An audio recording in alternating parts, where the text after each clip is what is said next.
Bonjour à tous. Soyez bénis dans le nom de notre Seigneur et Sauveur Jésus-Christ. Amen. Oui, vous n'allez pas reconnaître ma voix parce que c'est avec le cœur lourd que le Seigneur nous ouvre les portes. Je rends grâce à Dieu, je glorifie le nom de l'Éternel, je bénis le nom de l'Éternel, le Dieu Tout-Puissant. Amen. J'ai voyagé plusieurs fois en Afrique et je croyais que c'était juste des voyages de complaisance pour voir les girafes, les éléphants, le soleil, les Africains manger les fruits. Mais aucun de mes voyages ne s'est jamais passé comme prévu. Plusieurs voyages ont été effectués. Le premier voyage, alors que je me baladais, j'ai rencontré une femme de près de 80 ans qui a persévéré dans le Seigneur depuis l'âge de 12 ans, qui est versée dans les Écritures, qui, une fois que je suis entré chez elle, je ne voyais que la parole de Dieu sur tous les murs. J'ai dit merci Seigneur, je me repose, je suis à la maison.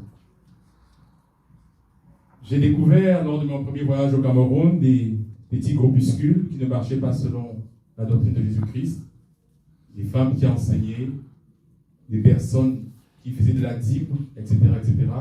Je passe le reste. Nous avons parlé, nous avons échangé dans les rues. Lors de mon deuxième voyage, j'ai découvert une assemblée de personnes très zélées pour le Seigneur. Des personnes qui n'ont pas un niveau scolaire très élevé, même pas le niveau BEPC. Je sais que dis-je, peut-être même le niveau CEP, non pas. Des personnes du nord du Cameroun, mais leur zèle était si profond que j'avais les larmes aux yeux. Mais il y avait un mauvais berger. Mauvais, je pèse les mots. Les enfants de ce berger se faisaient payer par cette communauté parce qu'ils faisaient le tam-tam, les guitares, tout ça, ils chantaient et tout. Ils faisaient payer ses enfants. Ils vivaient dans le faste. Lui-même, il était très, très gros. Je dis sous le contrôle de l'Éternel. On ne ment pas ici. Je lui ai fait comprendre, homme, pasteur, repens-toi. Il n'y a pas ça dans la parole de Dieu. Ce n'est pas comme ça. Il n'a pas voulu écouter.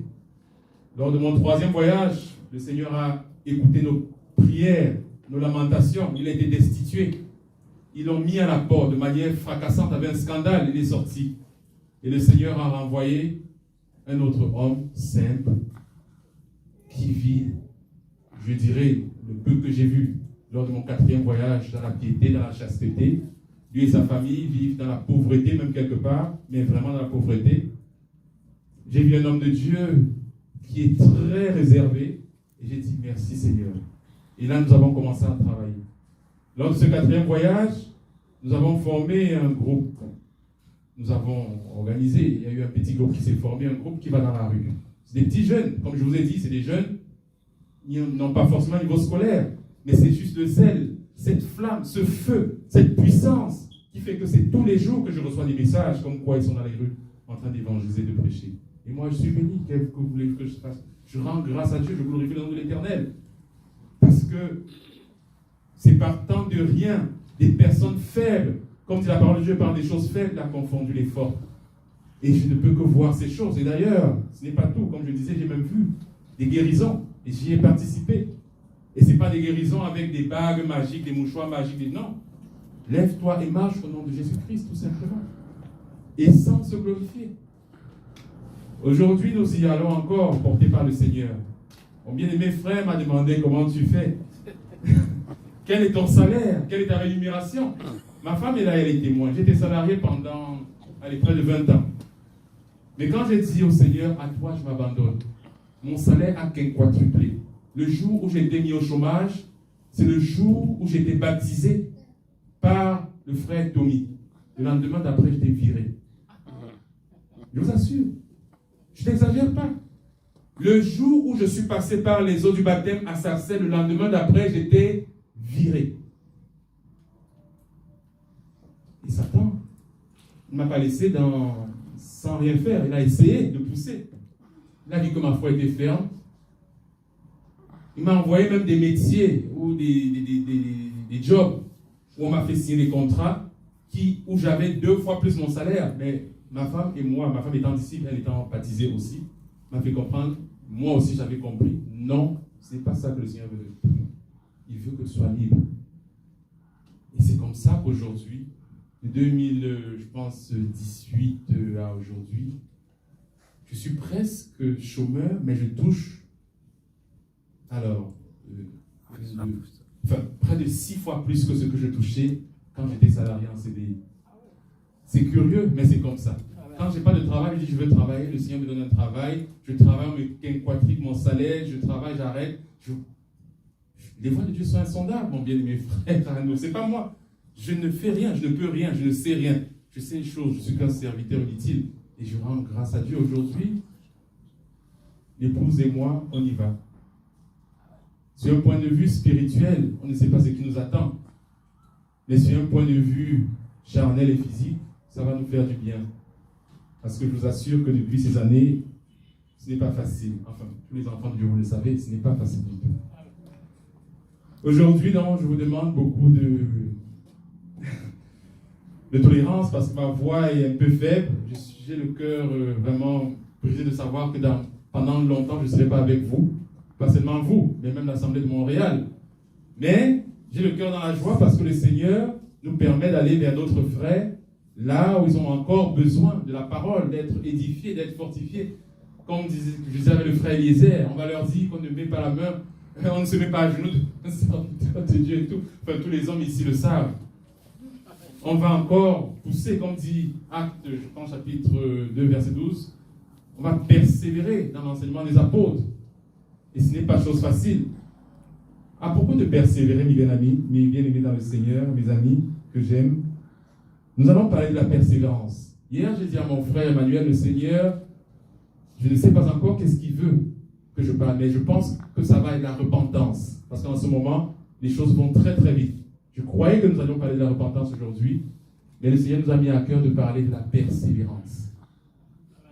Et ça s'est passé hier soir, le Seigneur a dit aujourd'hui, il faut que les frères persévèrent. Et pour cela, comme disait le frère Emmanuel, nous savons tous ces versets. Mais comme disait notre frère Paul, nous allons répéter toutes ces choses. Pour nous, cela est salutaire.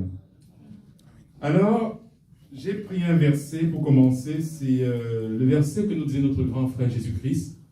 Vous serez haïs de tous. Ça, c'est Marc chapitre 10, verset 22. Bon, désolé pour ceux qui ne me connaissent pas, il y a beaucoup de paroles. On va beaucoup feuilleter, on va beaucoup vraiment de gymnastique intellectuelle et tout. Bon, ça va aller. Donc, dans Matthieu chapitre 10, verset 22, il est écrit « Vous serez haïs de tous ». Normalement, un disciple de Jésus-Christ, c'est celui qui est haï. Comme notre maître a été haï de tous. Comme Paul a été haï. Comme Pierre a été haï quand il a confessé publiquement Jésus-Christ. Il a écrit « Vous serez haïs de tous à cause de mon nom.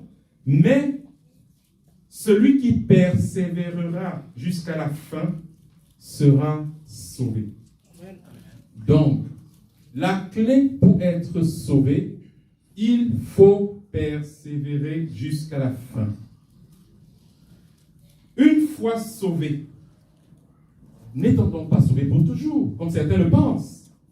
Le disciple qui ne persévère pas, mes amis, est-ce qu'il peut perdre son salut? Ce sont des questions que je me suis posées. Il y a une doctrine qui divise le monde en ce moment. C'est la doctrine de l'hypergrâce. Ils disent, une fois sauvé, sauvé pour toujours. Qu'en est-il? Et puis, j'ai aussi vu un avertissement dans 1 Corinthiens chapitre 12, que celui qui croit être debout prenne garde de tomber. Ça, c'est un avertissement que nous donne Paul. On peut bien se poser la question, un disciple de Jésus-Christ peut-il tomber? Est-ce qu'il peut chuter? Bon, comme dit le livre de Proverbes, la gloire des rois, c'est de sonder les choses. La gloire de Dieu, c'est de cacher les choses. Nous allons sonder la parole de Dieu. Cet enseignement, mes bien-aimés dans le Seigneur, ce n'est pas amour, c'est pour nous exhorter à la persévérance. Le but de cet enseignement d'aujourd'hui, c'est pour nous exhorter à la persévérance. Parce que nous sommes dans les tribulations, et dans les tribulations, le dehors est mauvais.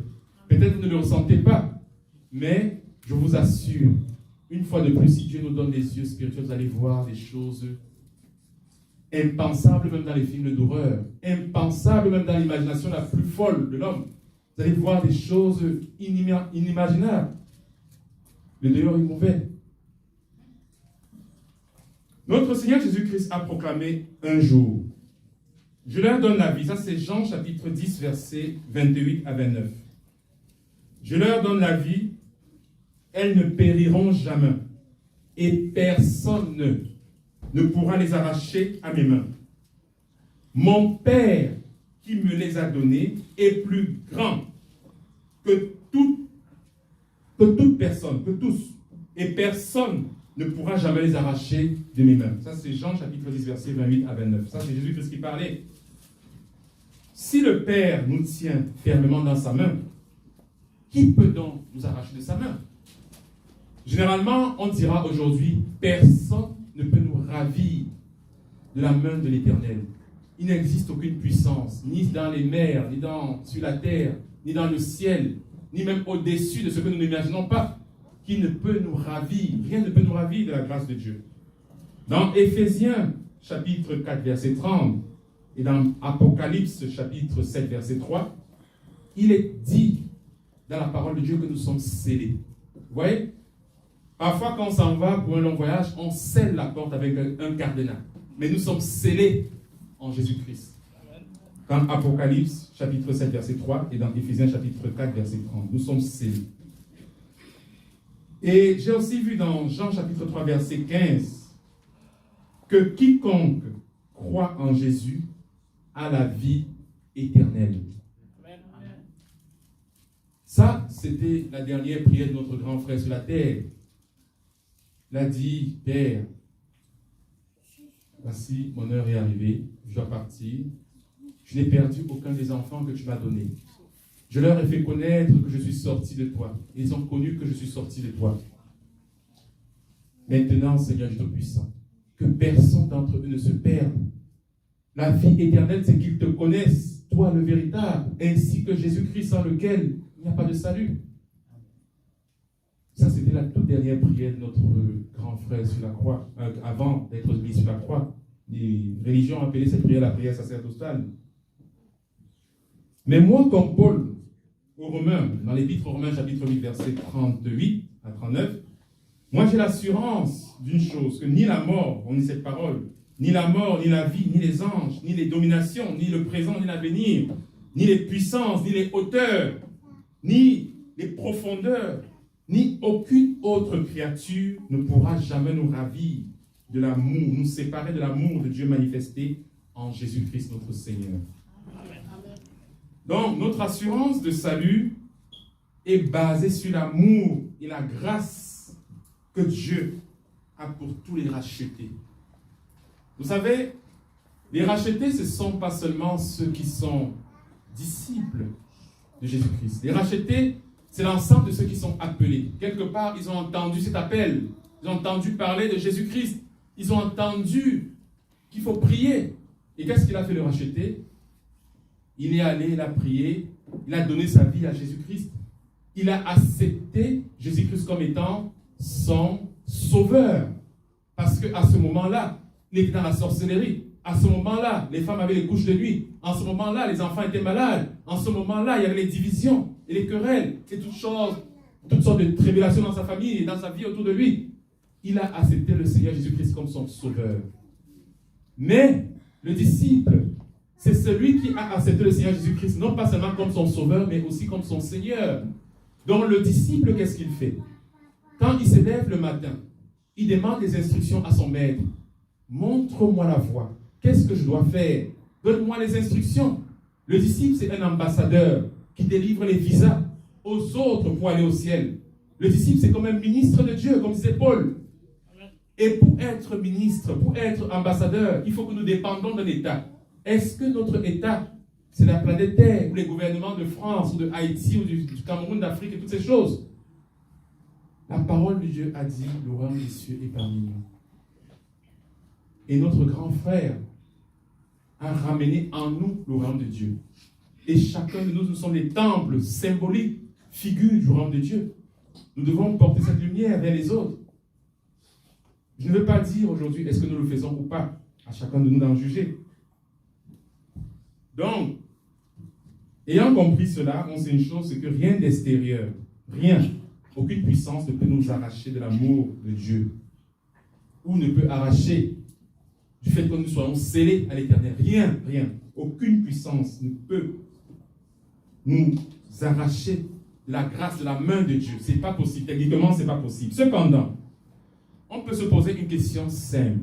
Une personne sauvée, un disciple qui a accepté le Seigneur Jésus-Christ comme son sauveur et comme son Seigneur, qui est scellé par l'Esprit de Dieu, qui est dans la droite de Dieu, est-ce qu'il peut encore perdre son salut s'il ne persévère pas? Est-ce qu'il peut perdre son salut? C'est là le but de notre enseignement aujourd'hui. Est-ce qu'un disciple peut perdre son salut? Un chrétien né de nouveau, né par le baptême en Christ, ressuscité avec Christ et positionné dans les hauts lieux célestes en Christ, est-ce qu'il peut encore chuter? Est-ce qu'il peut encore perdre son salut? Bon, comme d'habitude, les choses qui sont compliquées me poussent toujours à aller regarder dans l'étymologie des mots. Bon, je suis allé voir le mot persévérer. Et en latin, j'ai vu que persévérer vient du mot latin perseverantia. Et en grec, cela signifie l'obstinence, la patience. Donc persévérer veut dire être obstiné de quelque chose, être patient. C'est l'endurance dans les épreuves. C'est la constance dans la prière, dans le Christ. C'est la résistance dans toute forme de souffrance. C'est ça que veut dire persévérance. La persévérance, ce n'est pas juste un mot en français, parce que la Bible n'a pas été écrite en français. La persévérance, c'est tout cela. Donc il faut être consistant, il faut être endurant, il faut patienter. Ce n'est pas une question de 1 an, 2 ans, c'est une question de toute une vie. Il faut être résistant dans toute forme de souffrance, la mort, la maladie, le manque d'argent, les tribulations, toutes ces choses. Il faut être résistant, il faut être patient. Et c'est ça la définition étymologique de la persévérance. Donc, est-ce qu'un chrétien né de nouveau, c'est-à-dire un disciple, est-ce que ce chrétien né de nouveau peut perdre son salut faute de patience, faute d'endurance, faute de persévérance? C'est ça la question que nous allons nous poser aujourd'hui. Bon, je ne vous cache pas que en mettant mon nez dans cette affaire, j'ai trouvé qu'il y a le monde chrétien, c'est-à-dire le monde des enfants de Dieu, est divisé en deux. Il y a la doctrine de Jésus-Christ et il y a la doctrine de l'Antéchrist. La doctrine de Jésus-Christ, nous allons en parler plus tard. Bon, je vais très rapidement commencer par la vision de l'Antéchrist.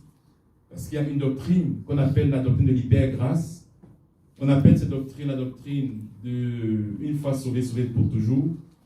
Et c'est une doctrine qui est réelle. Peut-être on ne le ressent pas, mais je vous assure que une religion, je veux dire, un chrétien sur deux pense que j'ai donné ma vie, je suis sauvé définitivement.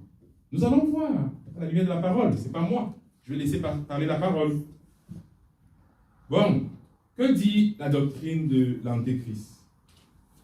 Bon, qu'est-ce que j'ai vu dans la parole de Dieu?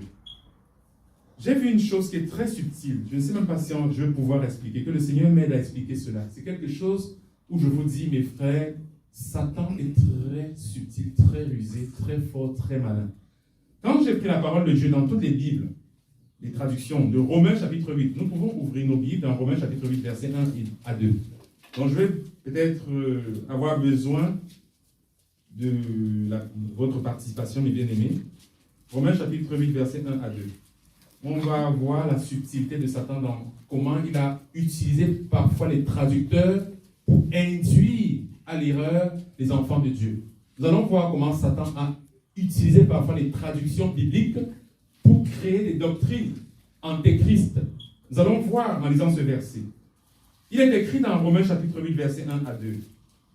Il n'y a donc maintenant aucune condamnation à ceux qui sont en Jésus-Christ. Bon, là, à ce niveau, je pense que toutes les Bibles que vous avez, toutes les traductions de Louis II que vous avez, s'arrêtent là, à moins que quelqu'un ait une autre traduction. Mais, quand on ouvre la Bible dans Romains chapitre 8, verset 1 à 2, il est clairement dit, « Il n'y a donc maintenant aucune condamnation pour ceux qui sont en Jésus-Christ. » Quand quelqu'un lit cela, il se dit, « Bon, voilà, je suis sauvé, il n'y a plus de condamnation pour moi, je suis en Jésus-Christ. » Mais seulement, qu'est-ce que j'ai vu? Je suis très têtu, ceux qui me connaissent le savent, je suis vraiment têtu. je suis allé fouiller. Et en fouillant, je me suis rendu compte, dans les traductions originelles, d'ailleurs, je me suis déjà rendu compte qu'il y a des traducteurs, et même ce Louis II, parce que Louis II, c'est un des plus grands traducteurs francophones de la Bible. Et dans les premières traductions Louis II de 1978, je suis allé chercher. Je suis aussi allé chercher dans les premières traductions de King James. J'ai vu les traductions de Oswald, de Martin. Il y a plein de traducteurs qui sont restés fidèles à la parole de Dieu. Et c'est en cherchant que je me suis rendu compte que même les premiers Louis II, nous avons tous les Louis II en ce moment, les premiers Louis II disent que il n'y a donc aucune condamnation pour ceux qui sont en Christ, qui marchent non selon la chair, mais selon l'esprit. Ça, c'est Romains chapitre 8, versets 1 à 2. Et c'est ça, la traduction originale. Je vous assure, vous voyez comment Satan a enlevé la quintessence de la parole. Et en enlevant cette quintessence, on a l'impression que je suis en Jésus-Christ, je suis sauvé. Mais un jour, Dieu avait dit, mon peuple périt faute de connaissance. Il avait dit à Daniel, à la fin des temps, je veux augmenter la connaissance. Voilà pourquoi aujourd'hui, nous avons tout. On ne peut plus se dire, on ne connaît pas. Nous avons Internet, nous avons les traducteurs. Avec la traduction, je peux parler portugais. Avec les traducteurs, je peux parler même haïtien, je peux parler toutes les langues du monde. En un seul clic, en moins de 30 secondes, tu peux interpréter tout ce qui est écrit en une langue que tu ne connais pas.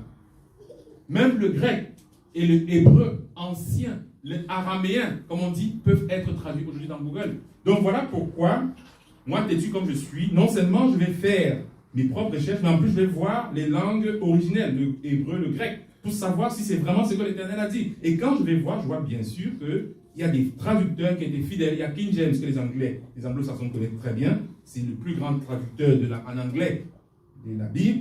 Il y a même Louis II qui a été repris après sa mort. Ils ont traduit, ils ont enlevé la quintessence. Donc, tout ça, mes bien-aimés, c'est pour vous dire que le Seigneur avait averti les disciples en disant qu'à mon départ, il y aura des loups qui vont s'introduire dans la bergerie. Il faut faire très attention. Et c'est comme ça qu'à partir d'un seul verset, ils ont créé toute une doctrine. La doctrine de l'hypergrâce. Vous voyez? Donc maintenant, quand vous lisez les nouvelles Bibles, vous allez... Et ça va aller, on dit en français, crescendo. Plus le temps va passer, plus les Bibles vont être dépourvues même de la parole. Et on va laisser transparaître le faux. Voilà pourquoi notre grand frère avait dit, est-ce que quand je reviendrai, je retrouverai la foi sur terre? Parce que la foi vient de ce qu'on entend. Et ce qu'on entend vient de la parole de Dieu. Or, s'il n'y a plus la quintessence de la parole de Dieu, comment y aura-t-il la foi sur terre? Il y a aujourd'hui, mes bien-aimés, les Bibles des homosexuels, les Bibles des femmes, les Bibles je ne sais pas, des Guyanais, des Africains, des Kibanguistes, je ne sais pas, il y a toutes sortes de Bibles aujourd'hui. Mais la Sainte Bible est en train totalement de disparaître. D'ailleurs, pour ceux qui trouvent encore les anciennes Bibles, il faut les conserver. Parce que dans l'histoire, on sait ce qu'un jour, c'était passé à Rome, on avait brûlé toute une ville parce qu'on voulait brûler les Bibles. On a pris les Bibles, les Écritures, on a fait toute une montagne comme ça pour brûler. Et c'est ça la réalité de l'histoire. Satan, ouais. Donc, je vais continuer. Nous voyons donc ici que pour qu'il n'y ait plus de condamnation, il y a une condition. La condition, c'est que il faut marcher selon l'esprit et non selon la chair. Ceux qui ne marchent pas selon la chair, mais selon l'esprit, il est évident qu'ils marchent poussés par le Saint-Esprit. Et pour eux, il n'y aura plus de condamnation, parce que l'esprit n'est pas condamnable. L'esprit sonde tout. Là, c'est clair, là, c'est concret, là, c'est factuel. Cette phrase a été retirée, et je vous invite encore à aller vérifier. Vous allez prendre les King James, les Oswald, les Martin, et même les anciens, Louis II, vous verrez. N'oublions jamais que dans le jardin d'Éden, mes bien-aimés dans le Seigneur, il y a quelqu'un qui était venu dire, Dieu a-t-il réellement dit? Et c'est ce quelqu'un qui induit le doute dans le cœur des enfants de Dieu. Il faut sonder les Écritures, il faut faire comme les chrétiens de Béret. Pas besoin forcément de bac plus 10 pour cela. C'est juste prendre peut-être Google. Google a été créé. Peut-être Satan pense que c'est lui qui a créé Google. Mais Dieu avait dit, à la fin des temps, je veux augmenter la connaissance. Et cette connaissance, aujourd'hui, nous le savons, nous le voyons, nous le concrétisons quand nous allons chercher dans Google. Bien sûr, si tu vas chercher le mal, tu trouveras le mal. Comme il est dit dans les livres de l'Apocalypse, que celui qui fasse le mal fasse encore plus le mal, mais que celui qui se sanctifie davantage. Et tout vient de Dieu. Donc, je vais continuer. Je vais prendre un autre exemple que nous connaissons tous. Bon, quand nous sommes dans le Seigneur Jésus-Christ, nous avons entendu parler de la prédestination. Bon, dans Romains chapitre 8, verset 29, dans Éphésiens 1, 5, dans Éphésiens 1, 11. Donc, cela s'appelle la prédestination. Nous avons aussi entendu parler de l'élection de ceux qui sont élus, ceux qui ont été choisis avant même la fondation du monde pour être élus. Et nous avons entendu parler de la préséance de Dieu. Bon, tous ces concepts semblent très, très compliqués, mais tous ces concepts concourent à faire comprendre qu'avant la première poussière de la terre, le Seigneur savait déjà qui est élu et qui est la mauvaise herbe, livrée. Voilà pourquoi il a dit un jour, laissez pousser l'ivraie et le bon grain. Le jour de la moisson, les moissonneurs sépareront. Tout simplement. Parce qu'avant même la création du monde, le Seigneur avait déjà, dans son livre, il savait déjà qui serait élu. Donc, je vais prendre un exemple. Romains chapitre 1, Romains chapitre 8, verset 29. Romains chapitre 8, verset 29. Il est écrit: ceux qu'il a connus d'avance, il les a aussi prédestinés. Vous comprenez? Ce que le Seigneur, Dieu Tout-Puissant, l'Éternel, a connu d'avance. Connu où? Avant même la création du monde, il les a aussi prédestinés. Prédestiné est formé de deux mots. Le mot pré, qui veut dire avant, et destiné, qui veut dire pendant. Donc la prédestination, c'est quelque chose avant la création même du monde. Voilà pourquoi il est écrit dans Romains chapitre 8, verset 29, ceux qu'il a connus d'avance, il les a aussi prédestinés. Il les a prédestinés, oui. Mais pourquoi? Il les a prédestinés à quoi? À être sauvés pour toujours? Non. Non. Ce n'est pas ainsi, mes bien-aimés dans le Seigneur. Le Seigneur peut t'avoir prédestiné à être sauvé. Je sais que ça devient très compliqué. Mais je vous assure, ce que nous sommes en train de dire là, il y a deux manières de faire. Il y a une manière qui consiste à prêcher la parole, comme Paul l'avait dit à Timothée, prêche la parole, et une manière qui consiste à enseigner les apôtres. Et ici, ce que nous faisons, c'est comme une forme d'enseignement. Vous voyez, j'ai la Bible, j'ai peur pour mon âme de dire des bêtises, parce que le Seigneur dit que tout le monde ne se mette pas à enseigner, parce qu'ils seront jugés plus sévèrement. Donc moi, je préfère être là à lire, parce que là, je n'ai pas envie d'être jugé sévèrement. Donc, en lisant, je me suis rendu compte d'une chose, et c'est très compliqué, je vous assure. Dans les religions, ils font peut-être bac plus 8 de théologie pour comprendre ces choses-là. Mais le Seigneur me donne des mots aujourd'hui pour faire comprendre une chose. C'est que parmi ce que le Seigneur a prédestiné à être sauvés, il y a malheureusement des gens qui vont encore perdre leur salut. Bon. Être à l'image de Jésus-Christ. Je vais peut-être lire tout ce verset. Ça va être plus simple. Romains chapitre 8, verset 29. Ceux qu'il a connus d'avance, il les a aussi prédestinés. Prédestinés à être sauvés pour toujours? Non, ce n'est pas ce qui est écrit. Prédestinés à être semblables à l'image de son Fils. Prédestiné à être semblable à l'image de son Fils. Donc, il faut être semblable à l'image de Jésus-Christ. Être à l'image de Jésus-Christ, mes bien-aimés, c'est suivre Christ, c'est porter sa croix. Être à l'image de Jésus-Christ, c'est être crucifié la chair tous les jours. Être à l'image de Jésus-Christ, c'est comme nous avons lu tantôt, c'est marcher selon l'esprit, car Jésus-Christ ne marchait pas selon la chair. Matthieu chapitre 16, verset 24, il faut crucifier l'orgueil, crucifier la chair. Il faut que la vanité ne soit plus trouvée en nous. Toute la cupidité, l'iniquité, le mensonge, le calcul, les convoitises. C'est ça, crucifier la chair. Parce que quand on est né, bien sûr, nous savons tous que quand on est né, sorti de nos parents, qu'est-ce qui s'est passé? Nous sommes sortis et nous sommes venus sur la planète Terre étant déjà coupables, étant déjà malades, étant déjà morts.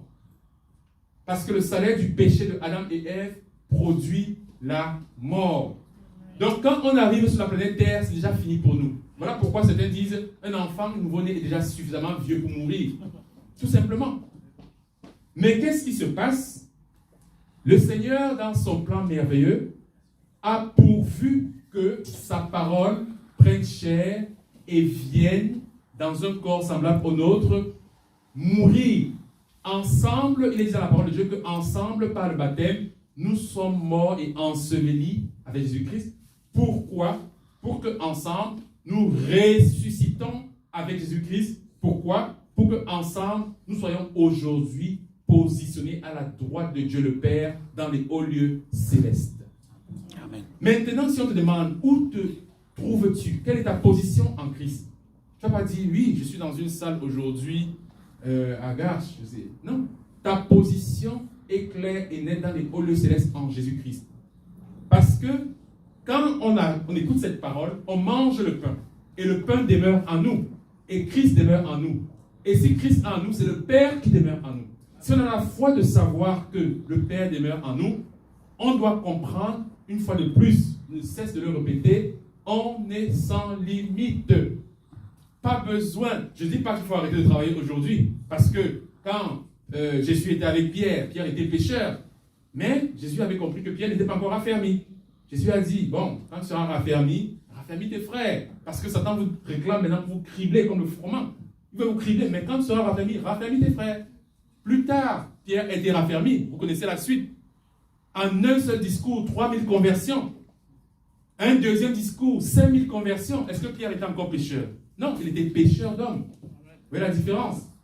Donc je sais, et j'ai la conviction profonde qu'il y a une part que se réservait l'Éternel dans cette assemblée, qui seront des pécheurs d'hommes, qui seront raffermis et qui vont marcher selon les lois spirituelles du Créateur du ciel et de la terre. Donc aujourd'hui, je vais continuer dans la persévérance. Je prends la parole de Dieu dans Éphésiens chapitre 1, verset 5. Toujours pour corroborer à l'idée qu'avant la création du monde, le Seigneur nous a connus. Il est écrit dans Éphésiens chapitre 1, verset 5.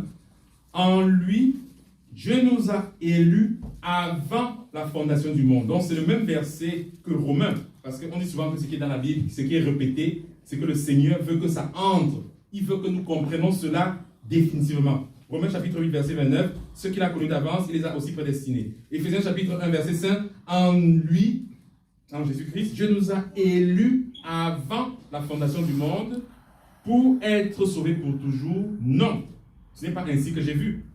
Oui, pour que nous soyons saints et irrépréhensibles. Voilà la condition. Vous voyez que petit à petit, nous voyons qu'il y a des conditions. C'est bien que je prédestine ma voiture à m'amener d'un point A à un point B, mais si je ne mets pas l'essence, elle ne va pas rouler. Il faut une condition pour qu'elle m'amène d'un point A. Elle est bien prédestinée, ma voiture. C'est ça. C'est pareil, en cuisine, je peux dire, pour préparer un plat, bien sûr, j'ai tout ce qu'il faut et j'ai envie de préparer ce plat et je le prépare. Mais pour qu'il donne le goût initial, il faut tous les ingrédients. C'est la même chose. Dieu nous a prédestinés. Mais pour que nous ayons cette vie éternelle, il y a des conditions. Nous avons vu dans Romains chapitre 8, verset 29, nous avons vu qu'il faut être à l'image de Jésus-Christ. Et maintenant, nous allons dans Éphésiens chapitre 1, verset 5. Il faut que nous soyons saints et irrépréhensibles devant lui. Que veut dire irrépréhensible? Irrépréhensible est formé de deux mots. Répréhensible, il y a le mot reproche. Dans répréhensible, il y a le mot reproche. Irrépréhensible, c'est-à-dire sans reproche quelconque, zéro reproche. Il faut que quand le Seigneur nous voit, bien sûr qu'il nous voit au travers de Jésus-Christ, mais que dans nos cœurs, lui qui sait sonder les cœurs, ne voit en nous zéro reproche. Zéro reproche. Cela ne veut pas dire qu'on ne peut pas avoir des reproches dans notre propre conscience. Comme disait l'apôtre Paul, il disait, misérable que je suis. La loi de Dieu est spirituelle, mais je suis charnel, misérable que je suis. Je ne fais pas le bien que je veux, mais je fais le mal que je hais. Paul a souffert de cette condition, comme nous aussi nous souffrons. On veut bien faire le bien, mais on voit la loi de la chair qui prend le dessus en nous. Mais Paul nous a révélé un secret. Il y a un secret que beaucoup ne connaissent pas, c'est qu'il y a une autre loi qui est plus forte que la loi du péché, que Paul a appelée la loi de l'esprit de vie en Jésus-Christ. Et cette loi-là, dans laquelle nous avons la capacité aujourd'hui de nous rapprocher de l'Éternel. Donc quand nous prions, nous pouvons le dire, nous pouvons rappeler cette loi. Oui, je sais que je suis vendu dans le péché, je sais que je suis né tout pécheur, mais Christ mort pour moi, à cause de la loi de l'esprit de vie en Jésus-Christ, je suis sauvé. Je n'ai plus ce péché dans mon cœur. Et vous savez, moi j'ai remarqué une chose, c'est que beaucoup de nos frères et sœurs qui sont nés ici, ils n'ont pas expérimenté le monde spirituel. Mais dans le monde spirituel, comme ce l'est en Amérique latine, dans les Antilles, en Guyane et même en Afrique, c'est que les entités sont tellement proches, j'entends par entité des démons, ils sont tellement proches que vous pouvez les commander quasiment. Sors de ce corps, quand vous voyez ces choses-là, parfois c'est théâtral, mais parfois c'est aussi réel. Dans des familles en Afrique, des témoignages, que tu trouves ta fille avec le sang, avec des choses bizarres, tu trouves ton enfant avec des maladies qui n'ont pas de sens, tu trouves ton mari qui n'arrive même pas à trouver le travail alors qu'il cherche. Tu fais des prières, tu parles aux entités, tu invoques le nom de l'Éternel, selon que c'est écrit, celui qui invoquera le nom du Seigneur sera sauvé. Et en parlant ainsi aux entités, les choses miraculeusement sont résolues, tout simplement.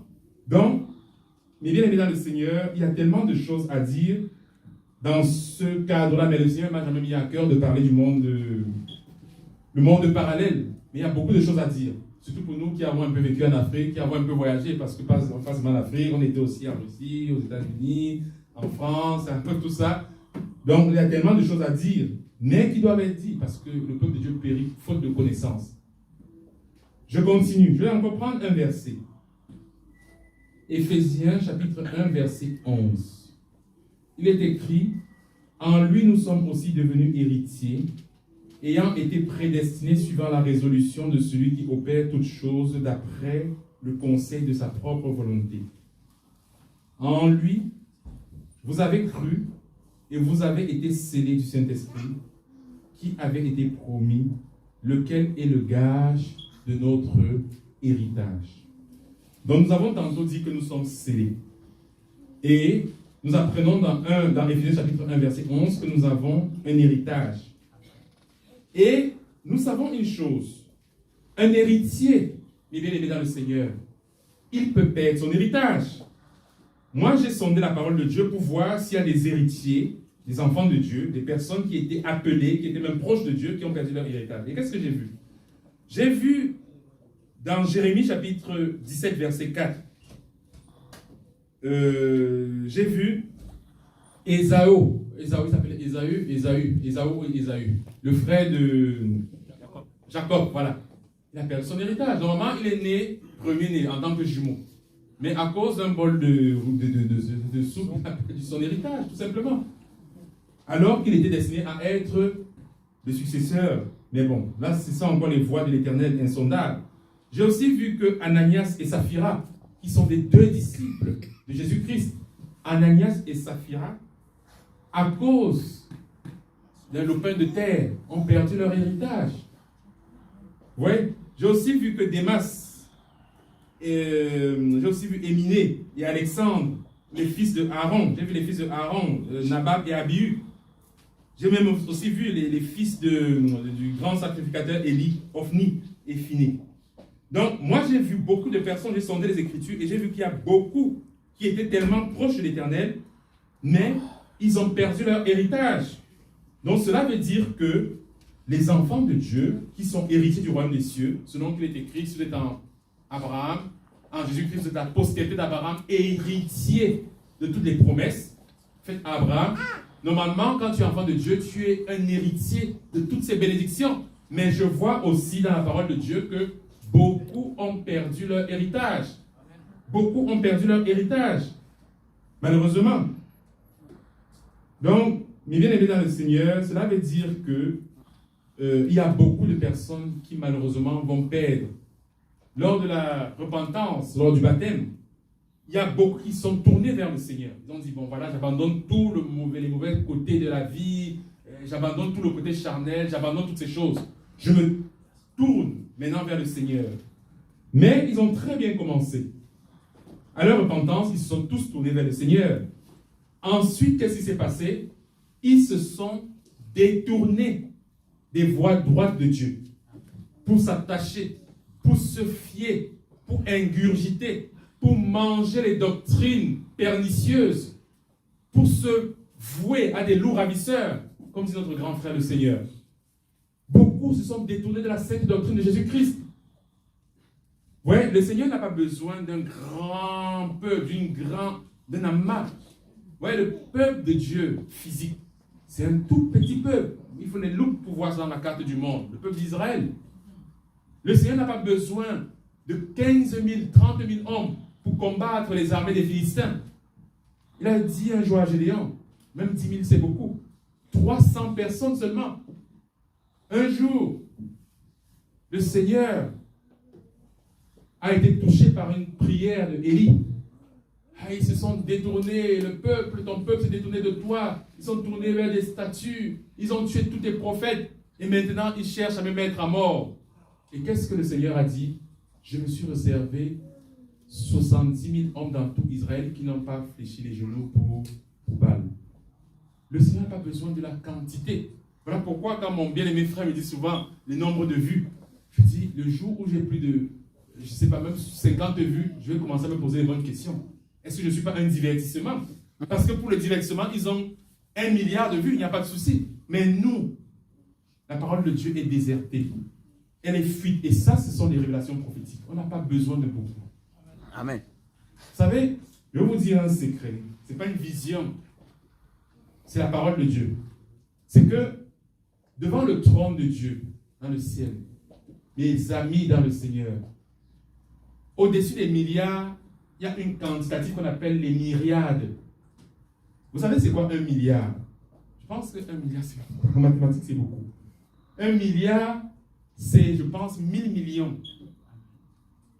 Sur la Terre, je pense que nous sommes 1 milliard 7 fois, ou des trucs comme ça. Mais une myriade, c'est 1 milliard de milliards. Mais que dit la parole de Dieu? C'est que le cœur des anges qui louent Dieu devant le grand trône sont des myriades de cœurs des anges. Donc vous imaginez, les myriades, les pléiades. Donc c'est que le Seigneur n'a pas voulu encore aller au-delà même des quantificatifs, parce que notre entendement ne peut pas comprendre. Le nombre de personnes qui sont devant le trône de Dieu pour louer Dieu. Vous voyez? Donc quand on a compris cela, on a compris que dans la terre, le Seigneur n'a pas besoin de beaucoup. S'il y a juste un juste, comme disait le Seigneur un jour à Abraham, c'est bon. Ne détruis pas la vie de Sodome. C'est tout. Juste un. C'est pareil, quand il a détruit le monde, il a dit à Noé, prends-toi ta famille, tu entres, tu fais, bam. Est-ce qu'il n'a pas repeuplé le monde après? Donc, mes bien-aimés dans le Seigneur, il faut qu'on persévère. Amen. Il faut qu'on combatte le bon combat de la foi. Il faut qu'on persévère. J'ai vu une chose qui est concrète pour laquelle j'ai été chassé d'une assemblée. C'est que une fois sauvé, n'est pas sauvé pour toujours. Nous avons été, mon frère Arnaud et moi, dans cette assemblée. On les appelle aux États-Unis les dispensationalistes.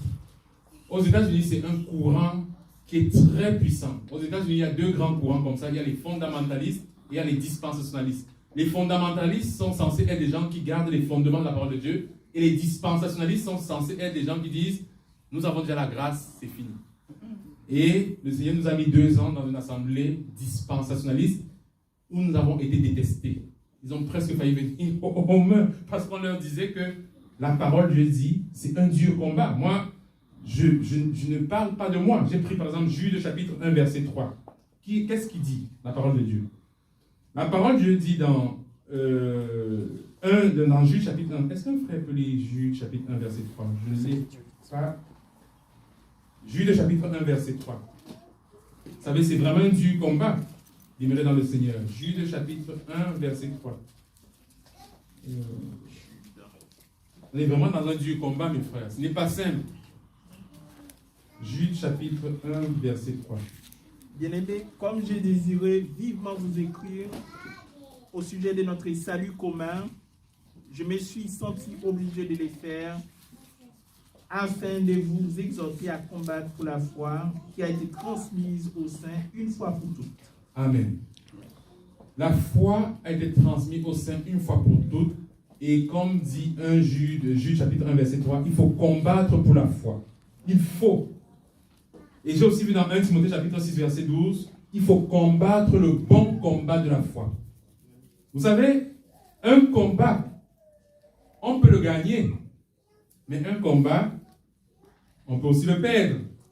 C'est ça. Un jour, Paul, à la fin de ses jours, il a dit, j'ai combattu le bon combat de la foi. Nous aussi, nous devons persévérer comme Paul. Et si Dieu nous prête vie, qu'on a les cheveux blancs, qu'on n'ait pas honte de se regarder devant la glace et dire, j'ai combattu le bon combat de la foi. Il y a eu des tribulations, il y a eu des hauts, il y a eu des bas. J'ai combattu le bon combat de la foi. Je n'ai jamais fléchi les genoux devant Baal. Jamais. Il faut qu'on puisse le dire. Ce n'est pas facile, parce que nous vivons des moments terribles. Quand je pense à ça, je pense surtout à nos femmes. Je ne cesse de le dire. Les femmes sont les plus attaquées. Les femmes sont nos mères, sont les portes d'entrée.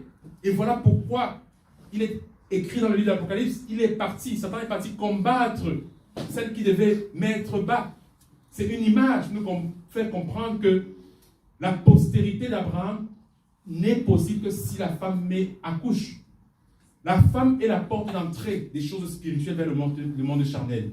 Voilà pourquoi dans beaucoup de familles chrétiennes, vous allez voir, vous êtes proches des familles des véritables disciples. Je prends toujours l'exemple d'une famille en ce moment qui est copieusement attaquée en Allemagne. Copieusement, on a même pris l'enfant qui était dans le ventre. Dès qu'il était 2 jours après, on l'a pris. Tous les frères et sœurs peuvent témoigner combien nos femmes, nos épouses sont attaquées, contre-attaquées tout le temps. Tout le temps, elles doivent combattre en permanence. Il faut qu'elles prient, elles prient. Et elles prient tout le temps. Une femme en Christ qui ne prie pas, je vous assure, une semaine sans prier, c'est beaucoup trop. C'est impossible même, c'est même impensable, inimaginable. Les femmes sont terriblement attaquées, mes bien-aimés dans le Seigneur. Donc, il ne faut pas que nous soyons surpris de tous ces tourbillons, ces nouvelles que nous apprenons par-ci, par-là. Il y a des frères, j'ai un frère aux États-Unis. Il est un évangéliste, un prêcheur, un prédicateur de la foi, il s'appelle Georges. Sa femme aussi a été attaquée. Un ami. Bon, je ne parle même pas de la femme des personnes présentes ici. Mais nos femmes sont attaquées, mes bien-aimés. C'est une réalité. Je ne vais même pas dire une triste réalité, c'est une bonne réalité parce que ça nous permet de savoir que nous sommes des fidèles serviteurs de la foi. Vous voyez? Donc, je vais continuer. Je vais juste continuer dans la persévérance. Il faut combattre le bon combat de la foi. Jésus-Christ lui-même, il a dit dans Apocalypse chapitre 3, verset 21, notre grand frère Jésus-Christ, il a dit une chose. Celui qui vaincra, je le ferai asseoir avec moi sur mon trône, comme moi j'ai vaincu, et je me suis assis avec mon Père sur son trône. Donc, dans un combat, il faut la victoire. Les Japonais disaient qu'il ne faut jamais aller dans un combat si tu n'es pas sûr de la victoire. Et notre grand frère disait aussi, tu ne peux pas bâtir une maison si tu n'es pas assis pour regarder les fondations. Si tu es capable de bâtir le premier, deuxième, troisième niveau, il faut combattre une fois que tu as commencé, que tu as mis ton pied dedans. Par le baptême, c'est terminé. Tu n'auras plus jamais la paix. Tu es connu du monde satanique, mais tu es beaucoup plus connu du monde spirituel de Dieu. Une fois que tu as commencé, c'est terminé. Jusqu'à ton dernier souffle sur terre, tu seras attaqué, tu seras combattu. Mais il faut persévérer. C'est le titre du message aujourd'hui, c'est la persévérance dans les combats. Il faut persévérer. Vous avez vu, Jésus-Christ a dit, celui qui vaincra, je le ferai asseoir avec moi sur son trône. Et d'ailleurs, c'est les lettres que Jésus-Christ envoie aux différentes assemblées. Il faut persévérer. Il faut être un vainqueur. C'est bien, nous avons été convertis. C'est bien, nous avons été baptisés. C'est bien, nous avons connu Jésus-Christ. C'est bien, nous avons fait des miracles, nous avons proclamé en son nom. C'est bien. Mais si on ne persévère pas, il dira, je ne vous ai jamais connu. Je ne vous ai jamais connu. Il faut persévérer. Dans Apocalypse chapitre 21, versets 7 à 8, il est aussi écrit, « Celui qui vaincra héritera de ces choses. Je serai son Dieu, il sera mon fils. » Vous voyez, les choses sont parfois spirituellement dites. Là, dans Apocalypse verset 21, verset 7 à 8, c'est le Seigneur qui s'adresse à nous. Pour ceux qui ont sondé la parole de Dieu, nous savons qu'à un certain moment de l'Apocalypse, d'ailleurs, Jésus-Christ ne s'appelle même plus Jésus-Christ, il a un nouveau nom. Maintenant, entre en jeu le Créateur, le Seigneur lui-même. Et c'est lui qui parle ici. Il dit, celui qui vaincra, il héritera ces choses. Je serai son Dieu, il sera mon fils. Est-ce que ça veut dire que maintenant, on n'est pas les fils et les filles du Dieu vivant? C'est la question qu'on peut se poser. Ce n'est pas que j'ai envie de faire peur, mais moi, c'est les Écritures qui parlent. Il faut savoir une chose, c'est que le même verset dit, mais pour les lâches, ceux qui ont honte de Jésus-Christ, c'est très subtil. C'est très, très subtil ce que je veux dire. Je suis dans Apocalypse chapitre 21, versets 7 à 8. Et le Seigneur, le Créateur du ciel et de la terre, nous dit, pour être son fils ou sa fille, il faut vaincre et il faut être héritier de toute la terre, de toutes ces choses-là. Je serai son Dieu, il sera mon fils. Il y a mais, conjonction de coordination. Pour les lâches, ceux qui ont honte de Jésus-Christ, pour les incrédules, ceux qui manquent la foi, pour les abominables, ceux qui commettent les péchés abominables. Les péchés abominables, c'est quoi? L'homosexualité, les mauvaises prières, les hautains, les pervers, ceux qui s'habillent en hommes, les femmes qui s'habillent en hommes, les hommes qui s'habillent en femmes, et vice-versa. Il y a beaucoup de péchés d'abomination que j'ai répertoriés dans la Bible. Les meurtriers, ceux qui ont commis un meurtre. Pour les impudiques, ceux qui font le sexe hors mariage et qui ne se repentent pas après. Et les autres mauvaises pratiques sexuelles.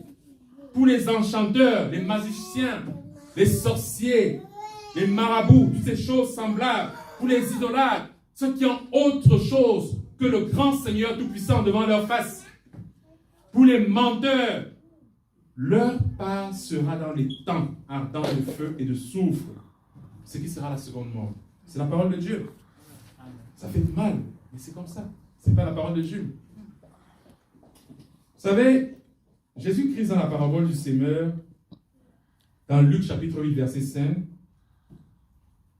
il a dit une chose, qu'il y a des gens qui ont cru, mais ils ont cru pour un temps seulement.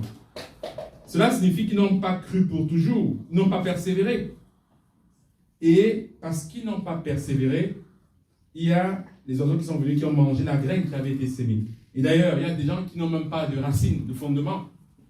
Mais il faut que nous soyons des terres fertiles, la parabole du sémeur. Il faut que la parole de Dieu trouve de la fertilité dans nos cœurs. De telle sorte que, quand le Seigneur dit, ni les lâches, par exemple, ceux qui ont honte du Seigneur Jésus-Christ, honte de beaucoup de choses, on peut se poser la question, est-ce que moi j'ai honte de partir parler de Jésus-Christ dans les rues, alors que je suis un pharmacien? Est-ce que j'ai honte, alors que je suis père de 10 familles, de 10 enfants? Est-ce que j'ai honte de parler de Jésus-Christ dans les rues? Ou est-ce que j'ai honte auprès de mes collègues de travail? Est-ce que j'ai honte? Est-ce qu'on peut avoir honte de Jésus-Christ? Pourquoi les musulmans n'ont pas honte? Pourquoi la postérité judaïque n'a pas honte d'exposer, bien qu'ils sont dans la chair, sont les enfants de la chair, comme dit la parole de Dieu, d'Agar? Pourquoi ils n'ont pas honte? Mais pourquoi nous, qui sommes censés être la lumière du monde, nous avons honte de briller? Nous sommes censés être la pierre vivante. Nous avons peur de bâtir les fondements dans pierre. Nous sommes censés être le sel de la terre. Nous avons honte de porter de la saveur. Pourquoi avons-nous honte? Pourquoi as-tu honte, mon frère, ma soeur? Pourquoi tu as honte de Jésus-Christ? Mais bien aimé dans le Seigneur, la parole de Dieu refute cette doctrine. Je le dis à haute voix. Pour ceux qui comprennent et qui comprendront, qui écoutent et qui écouteront. Je prie que le Seigneur ouvre l'entendement et l'intelligence à ceux qui n'ont pas encore compris. Une fois sauvé n'est pas sauvé pour toujours. Amen. C'est pas possible. Je vais prendre la parole de Dieu. Il y a des péchés que j'ai aussi répertoriés dans 1 Corinthiens chapitre 6, verset 9 à 11. J'ai vu ces mêmes péchés aussi dans Galates chapitre 5, verset 19 à 21. Donc, c'est l'apôtre Paul qui a pris, il a essayé d'énumérer certains péchés qui peuvent empêcher les enfants de Dieu d'entrer dans le royaume de Dieu. Bon, je vais peut-être rapidement demander à un frère de lire 1 Corinthiens chapitre 6, verset 9 à 11. C'est à peu près la même chose que Galates 5. Mais bon, on va juste prendre 1 Corinthiens chapitre 6. 6, verset 9 à 11. Ne savez-vous pas que les injustes n'hériteront point les royaumes de Dieu? Ne vous y trompez pas, ni les impudiques, ni les idolâtres, ni les adultères, ni les efféminés, ni les infâmes, ni les voleurs, ni les cupides, ni les ivrognes, ni les outrageux, ni les ravisseurs n'hériteront point les royaumes de Dieu. Amen. Amen.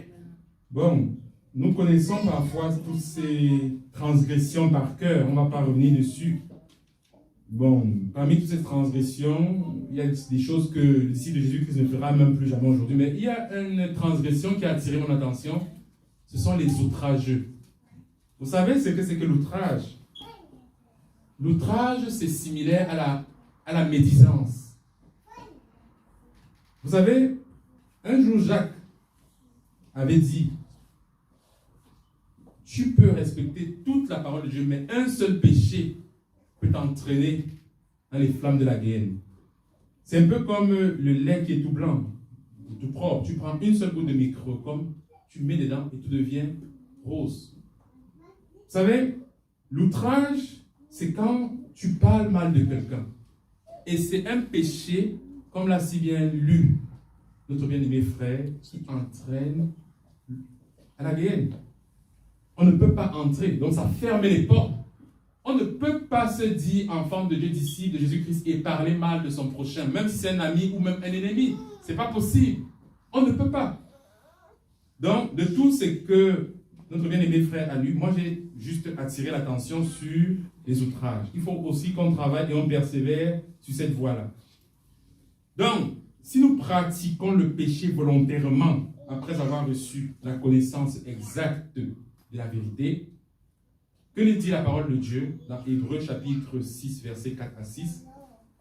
Il ne reste plus pour ce péché aucun sacrifice, mais une attente terrible du jugement et l'ardeur d'un feu qui dévorera les rebelles. Ça, c'est une parole que nous adressons encore à tous ceux qui pensent qu'une fois sauvé, sauvé pour toujours.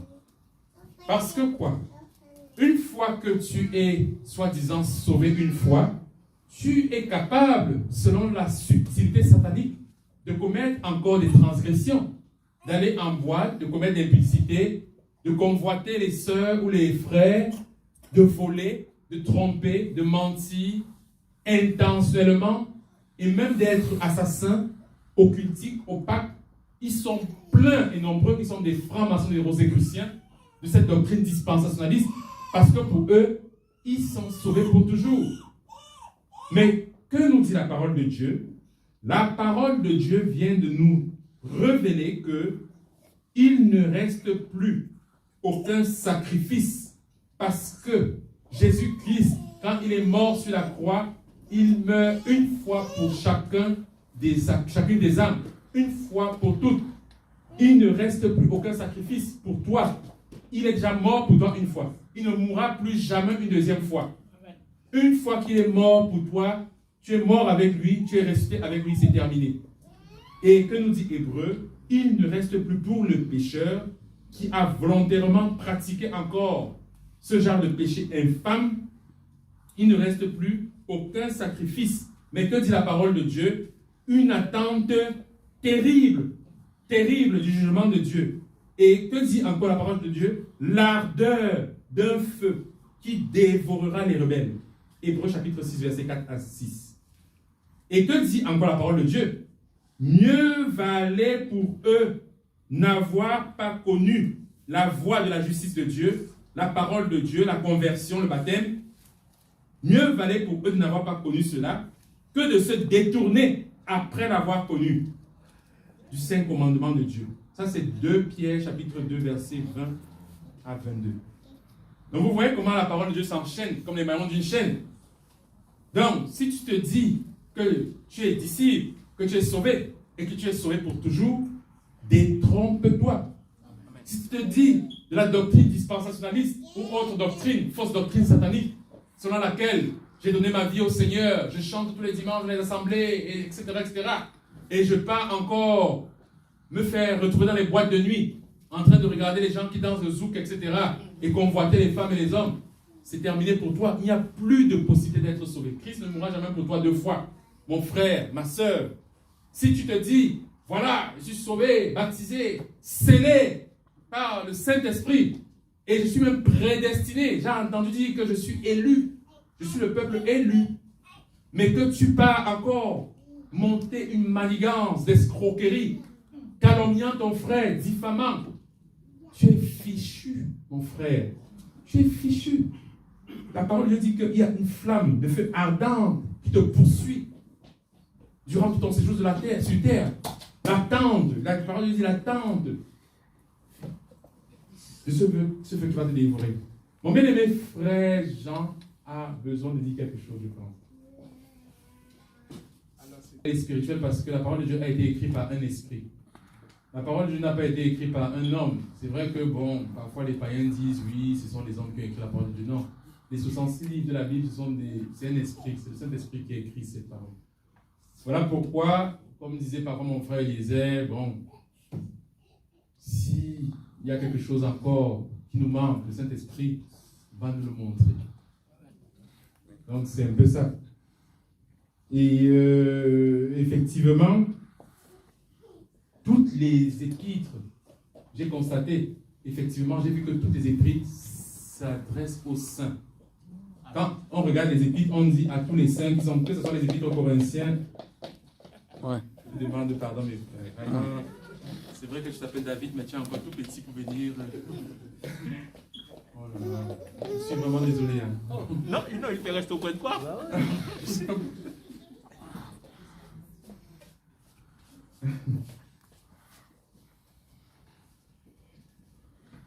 Un jour, j'ai aussi vu dans la parole de Dieu notre grand frère, le Seigneur Jésus-Christ. Là, c'était dans Jean chapitre 15, versets 1 à 6.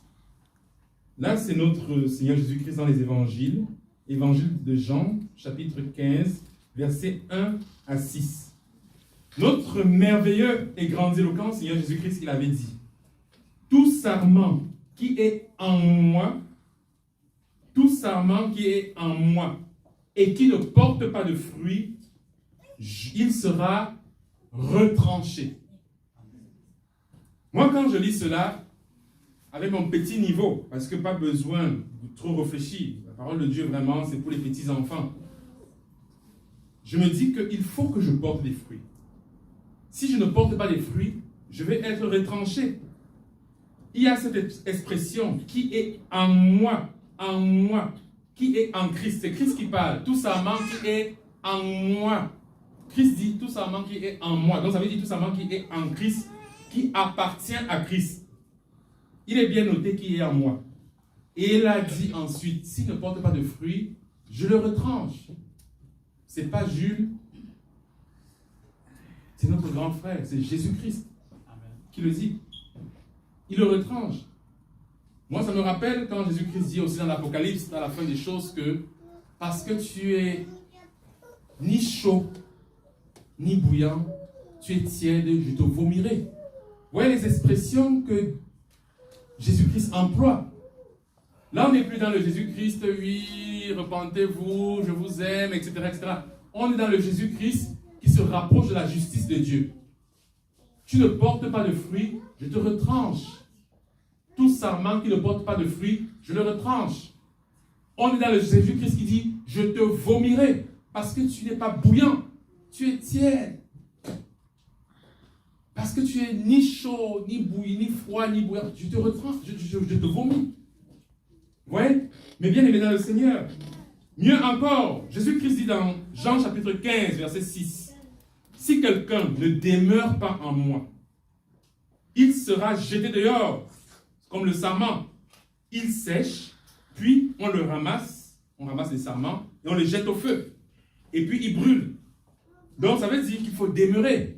Ça ne veut pas dire que, voilà, je suis dans le Seigneur aujourd'hui, demain, j'entends parler d'une autre doctrine, j'y vais, ensuite je suis dans le Seigneur. C'est Jésus-Christ qui parle.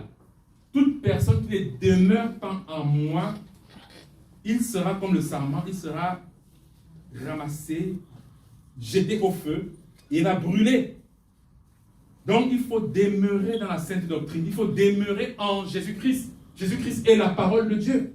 Il faut demeurer. Bon, je vais encore prendre... j'ai beaucoup de versets. Vraiment, je vais peut-être prendre quelques derniers versets.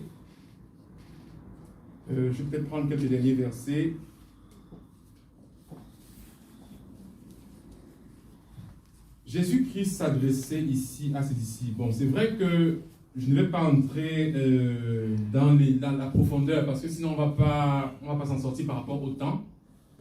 Je vais peut-être prendre un verset de Paul. Paul à Timothée. Donc c'est 2 Timothée chapitre 2, verset 12. Il y a beaucoup de versets. Hein. Vraiment, il y a surtout les versets où Jésus-Christ lui-même a parlé. Je ne vais pas prendre tous ces versets des évangiles, mais Jésus-Christ a vraiment demandé tout le temps de persévérer. Il nous a toujours mis en garde qu'il y aura des loups ravisseurs. Il nous a toujours dit que, bon, effectivement, je suis en vous, le Père est en vous. Il a beaucoup insisté dans tous les évangiles, les 4 évangiles. Et voilà, donc je vais peut-être passer au Saint-Esprit les épîtres de Paul, dans 2 Timothée chapitre 2, verset 12. Si nous persévérons, nous régnerons aussi avec lui. Mais, il y a cet avertissement. Si nous le régnons par notre attitude, lui aussi, il est écrit, il nous régnera. Il va nous rejeter aussi si on le rejette devant les hommes. Régner Christ. J'ai regardé dans le dictionnaire Larousse. C'est cesser de suivre Jésus-Christ tous les jours. C'est cesser de crucifier sa chair tous les jours. C'est cesser de marcher selon l'esprit tous les jours. Ce n'est pas seulement un jour je marche et demain je fais autre chose. Je marche et je fais autre chose. Régner Christ, c'est de passer une journée dans la chair à dire oui, c'est pas grave, de toute façon je suis sauvé une fois, je suis sauvé pour toujours. Un jour, David avait dit, mieux vaut un jour dans ta présence que 1000 ailleurs. Mais le standard de Jésus-Christ, c'est chaque tierce de seconde dans la présence de notre Seigneur, de notre Créateur, selon qu'il est écrit le plus grand commandement. Aime le Seigneur de tout ton cœur, de toute ton âme, de toute ta force, de toute ta pensée. Ouais. Donc c'est chaque instant. Je vais continuer. Jésus-Christ, notre unique Seigneur, a tellement insisté. Je le redis, il a tellement insisté. J'ai pris beaucoup de versets. Bon, je vais encore prendre les évangiles. Matthieu chapitre 3, verset 10. Tout arbre qui ne produit pas de bons fruits sera coupé et jeté au feu. On peut poser la question, à qui s'adresse Jésus-Christ? Tout arbre, c'est pourtant clair, tout arbre qui ne produit pas de bons fruits sera coupé et jeté au feu. Bon, je vais peut-être prendre Matthieu chapitre 7, verset 19. Tout arbre qui ne porte pas de bons fruits est coupé et jeté au feu. Donc c'est la même chose, et ça se répète. Matthieu chapitre 25, verset 29. Car on donnera à celui qui a, et il sera dans l'abondance, mais à celui qui n'a pas, on ôtera même le peu qu'il a. Là, c'est la parole de Dieu. L'apôtre Paul a utilisé pas mal d'illustrations similaires de Jésus-Christ. Il a essayé de parler comme Jésus-Christ. Moi, j'ai aussi vu dans Romains chapitre 11, verset 17 à 22. Vous voyez, je vous avais dit, on va sonder les Écritures. On n'est pas dans la religion où on chante, on danse, on mange, on danse, on est dans le divertissement, on dit Amen, Amen, on rentre, on était à l'assemblée. Non, ici, c'est les chrétiens de Béret, ceux qui aiment la parole de Dieu, qui ont soif du pain de la vie et du sang de Jésus-Christ. Voilà pourquoi, peut-être, je ne suis pas aimé. On est fatigué, encore ce jus, là, la parole. Mais non, je suis désolé. C'est comme ça. Il y a Jésus-Christ, il y a l'antéchrist. Il y a la parole et il y a l'antiparole. Le divertissement. Donc, la parole de Dieu nous enseigne aussi. Enfin, j'ai vu que Paul essayait un peu de parler comme Jésus-Christ dans Romains chapitre 11, verset 17. Il parlait de tous ceux qui ne gardent pas la foi seront retranchés. Donc, il y a toujours... Pourquoi j'insiste? C'est un peu cette image que Jésus-Christ avait dit. Il avait pris l'image du cep et du sarment. Mais bon, comme nous ne connaissons pas c'est quoi le cep et le sarment, je vais prendre l'exemple avec les épis de maïs, parce que ça nous parle plus.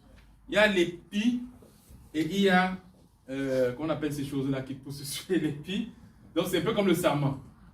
Donc, Jésus-Christ voulait par là dire qu'il est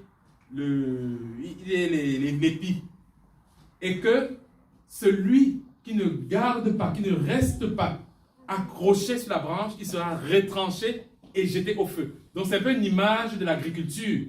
C'est de prendre ce qui est inutile. Pour ceux qui ont fait l'agriculture un petit peu, qui ont fait pousser le mil, ils savent que tout ce qui est mauvais, on coupe et on jette au feu. Tout simplement. On coupe, quand il y a ceux qui ont fait le mil, le riz, ces choses-là, on coupe et on jette au feu, tout simplement. Mais il y a un épi. Donc, c'est un peu l'image de retranchement que j'essaie un peu d'exprimer. C'est-à-dire qu'au début, tu appartiens à Jésus-Christ. Au début, tu es associé, tu es lié, tu es scellé par le Saint-Esprit. Au tout début, tu as bien commencé. Mais à un moment donné, je te dis, bon, les choses sont déjà acquises. Mais la parole de Dieu nous dit, mieux vaut la fin du jour que son commencement. Il y a beaucoup qui seront appelés, mais peu d'élus. Il y a beaucoup qui ont bien commencé, mais qui vont mal terminer. Ouais. Donc, il faut persévérer. Je vais finalement m'arrêter avec les évangiles, mais j'aime tellement la parole que je vais encore citer Matthieu chapitre 24, verset 13. Celui qui persévérera jusqu'à la fin sera sauvé. Voilà. Donc, j'ai aussi vu, sachant que les chrétiens, j'ai aussi vu dans 1 Thessaloniciens chapitre 2, verset 1 Thessaloniciens chapitre 1, verset 2, il est écrit, sachant que les chrétiens du premier siècle, ils se sont réjouis quand ils ont appris ce que leurs compagnons enduraient dans la foi. Donc, nous devons endurer beaucoup d'épreuves parce que je prends souvent l'exemple ici d'une femme qui s'appelait Félicité, qui était une chrétienne du 1er siècle. Enfin, non, c'est même une chrétienne, je pense qu'elle était au 12e siècle. Elle était en Carthage, en Tunisie, qui s'appelait la Carthage à l'époque. Une chrétienne qui a souffert parce qu'elle était enceinte. Et à l'époque, les esclaves, ceux qui invoquaient le nom de Jésus-Christ, on les faisait voyager pour aller les exposer dans les arènes. À l'époque, il n'y avait pas de football, il n'y avait pas de sport, de volleyball, toutes ces choses-là. Ces choses sont venues bien après. Donc, pour se divertir, ils ont construit des arènes. Vous allez voir dans toute l'Europe. Où que vous allez en Europe, vous allez voir des arènes. En Italie, en Espagne, en Grèce, partout. Ces arènes, c'est des grands stades comme des stades de football où il y avait des divertissements. Il y avait des taureaux qu'on tuait, il y avait des trucs. Mais le clou du spectacle dans les arènes, mais bien aimé dans le Seigneur, c'était les chrétiens. À la fin du spectacle, on mettait un chrétien dans l'arène, on disait, fais un miracle, invoque ton Jésus, cours, on mettait un taureau. Et il y a eu beaucoup de chrétiens comme ça qui n'ont même pas pu mourir, parce qu'ils invoquaient le nom du Seigneur Jésus-Christ. On tirait des flèches, ils ne mouraient pas, on mettait le taureau ne voulait pas les tuer. Il y a beaucoup de chrétiens comme ça, mais il y a cette femme, l'histoire de cette femme qui m'a beaucoup marqué, parce qu'elle et sa servante, ils étaient enceintes, on les a fait transporter de la Tunisie jusqu'en Italie, parce que la reine était en Italie, et il y avait Rome là-bas, et on lui a dit tout au long du parcours, réunis ton Jésus, ton Jésus, tout le temps ton Jésus, réunis-le. Regarde un enfant innocent qui va... Elle a dit, va jamais renier Jésus-Christ. Et c'est comme ça qu'elle est morte dans l'arène. Elle et sa servante, ils n'ont pas renié Jésus-Christ. Donc, quand je lis ce verset dans 1 Thessaloniciens chapitre 1, verset 2, c'est juste pour rappeler à notre âme que nous devons persévérer, que beaucoup de chrétiens du premier siècle, beaucoup de chrétiens des autres siècles, beaucoup de martyrs ont versé leur sang pour que nous soyons ici rassemblés en paix. Beaucoup de choses sont passées pour qu'aujourd'hui les enfants de Dieu qui invoquent le nom de Jésus-Christ puissent être encore en liberté aujourd'hui. Mais, si je vous dis ça, souvenez-vous que je vous dis aussi que ça ne va pas tarder que ces choses vont finir. Très bientôt, tous ces avantages que nous avons en invoquant le nom du Seigneur Jésus-Christ. D'ailleurs, vous voyez, dans certains pays, c'est déjà fini complètement. N'allez pas aller invoquer, parler même à la Bible, même en Russie, apparemment, c'est passible de prison. En Corée, la moyenne de vie d'un chrétien en Corée, on m'a dit, c'est 6 mois. Quand on sait que tu es chrétien, on tourne autour de toi, on t'arrête un soir, on te tue. La moyenne de vie. Dans certains pays du Maghreb, on brûle, on persécute. Maghreb. Allez, renseignez-vous auprès des chrétiens d'Algérie, auprès de ceux qui sont au Maroc. C'est pas très loin, le Maghreb, là, c'est très très proche. Renseignez-vous, ils vont vous le dire. Mais ceux qui invoquent Jésus-Christ sont persécutés. Et c'est en train de se rétrécir. Ceux qui vont proclamer la saine doctrine seront tellement persécutés que, quand je vous dis de garder les saintes Bibles, les paroles sans transformation, ce n'est pas une blague. Parce que certainement, dans les temps futurs, on va persécuter encore, comme ça l'a toujours été, les chrétiens. Je pense que chacun de vous a entendu parler de l'Inquisition. L'Inquisition, c'est quand les chrétiens se cachaient pour invoquer leur Dieu. On chassait de maison à maison. Et ces temps sont en train de revenir, mes amis. Je ne sais pas si nous allons voir ça de notre vivant, mais ils sont en train de revenir. Donc, 1 Thessaloniciens nous rappelait justement cela. Et tout cela pour nous dire qu'il faut continuer de persévérer. Et parce que ces chrétiens ont enduré cela, il n'est pas logique que la Bible, la parole de Dieu, nous montre l'importance de la persévérance, ne considérant pas que ces chrétiens aussi ont souffert. Si eux, ils ont souffert, sachez que nous aussi, nous devons souffrir. Vous savez, Dieu est un Dieu juste. La justice, c'est la balance. Tout ce que Israël a vécu sur un point de vue physique et charnel, nous le vivons sur un point de vue spirituel. Mais ce sont les mêmes démons. Ce sont les mêmes esprits. C'est le même Satan Lucifer. C'est le même monde de ténèbres qui agit. Vous voyez? Donc, mes bien-aimés dans le Seigneur, nous allons continuer. Actes chapitre 10, verset 34. Je vais encore demander à un frère de m'aider. Actes chapitre 10. Actes chapitre 10, verset 34. Actes chapitre 10, verset 34. Actes 10, verset 34. Pierre, ouvrant la bouche, dit: en vérité, je reconnais que Dieu ne fait point exception de personne. Voilà. Vous voyez? Donc, comme acception, ça veut dire qu'il ne fait pas de différence parmi ses enfants. Parfois, nous, étant des parents dans la chair, il peut nous arriver d'avoir des préférences. Mais le mot acception, en français, c'est un mot grec qui veut dire il est impossible que Dieu préfère tel enfant à un autre. D'ailleurs, effectivement, Jésus-Christ est le premier-né. Mais ce que Jésus-Christ a enduré, qui peut se vanter d'avoir enduré les 1/10, même pas les 1 millionième de ce qu'il a enduré? Si son enfant bien-aimé a souffert ce qu'il a souffert, et que nous sommes dans les petites souffrances, les petits démons qui nous surlépinent l'esprit, est-ce qu'on peut dire que Dieu est injuste quand il nous fait vivre toutes ces épreuves que nous allons vivre ou que nous vivons déjà?